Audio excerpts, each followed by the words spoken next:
adalah uang yang diberikan tanda atau cap oleh pemerintah sehingga berlaku sebagai alat pembayaran yang sah dan dapat diterima.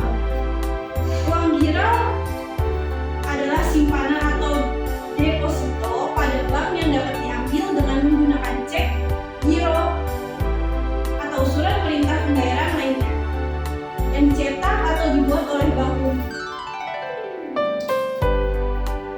Yang ketiga, berdasarkan nilai.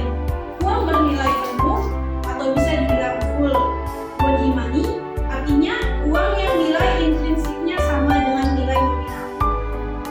Uang yang tidak bernilai penuh atau representatif full body money atau uang bertanda, artinya uang yang nilai intrinsiknya lebih kecil daripada nominal. Yang keempat, berdasarkan kawasan atau daerah berlakunya. Uang domestik, artinya uang yang berlaku hanya di suatu negara tertentu. Di luar negara tersebut mungkin berlaku dan mungkin tidak berlaku. Uang internasional yaitu uang yang berlaku tidak hanya dalam suatu negara tetapi juga berlaku atau diakui di berbagai negara di dunia.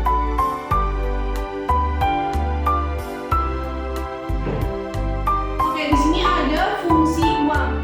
Fungsi uang itu ada dua, yaitu fungsi asli atau fungsi primer dan fungsi turunan atau fungsi sekunder.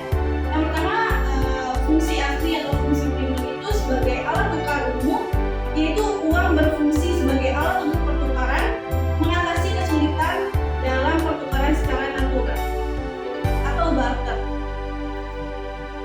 Fungsi yang kedua itu sebagai satuan hitung, yaitu untuk berfungsi menentukan nilai dari suatu barang atau jasa serta untuk menentukan besarnya harga. Fungsi dari uang yang kedua itu ada fungsi turunan atau fungsi sekunder sebagai alat pembayaran untuk melakukan pembayaran berbagai transaksi, misalnya pembayaran pajak, iuran, dan sebagainya. Yang kedua sebagai pembayaran utang, berfungsi untuk melakukan dan menentukan pembayaran kewajiban atau digunakan untuk standar pembayaran utang. Yang ketiga, menimbun kekayaan, artinya uang dapat disimpan terlebih dahulu yang nantinya mempermudah dalam pertukaran di masa mendatang.